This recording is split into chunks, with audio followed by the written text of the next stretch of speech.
আসসালামু আলাইকুম প্রিয় বন্ধুরা, আজকে কথা বলবো 786 এই সংখ্যা নিয়ে। 786 সংখ্যাটি সাধারণত বিসমিল্লাহির রহমানির রহিম। বিসমিল্লাহির রহমানির রহিমের সাংকেতিক বা সংখ্যাগত রূপ হিসাবে ব্যবহৃত হয়। কিভাবে 786 এসেছে? আরবি বর্ণমালা প্রতিটি অক্ষরের একটি নির্দিষ্ট সংখ্যামূলক অবজার হিসাবে আছে। বিসমিল্লাহির রহমানির রহিমের সব অক্ষরের সংখ্যার যোগফল করলে মোট দাঁড়ায় 786।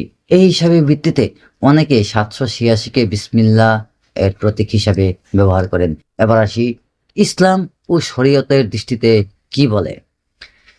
786 লেখা বৈধ হলেও এর পক্ষে কুরআন ও হাদিসের সরাসরি নির্দেশ নেই। আলেমদের মতে বিসমিল্লাহ সরাসরি লেখাই সর্বোত্তম পদ্ধতি, কারণ পবিত্র নাম ও কালিমা স্পষ্টভাবে লেখা এবং উচ্চারণ করা শ্রেয়। সংখ্যা অর্থ ব্যবহার। 786 বিসমিল্লাহির রহমানির রহিম এর সাংকেতিক রূপ।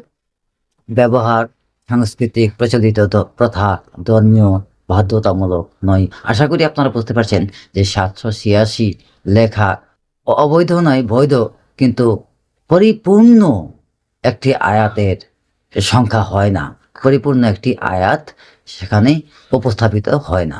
ধন্যবাদ সবাইকে।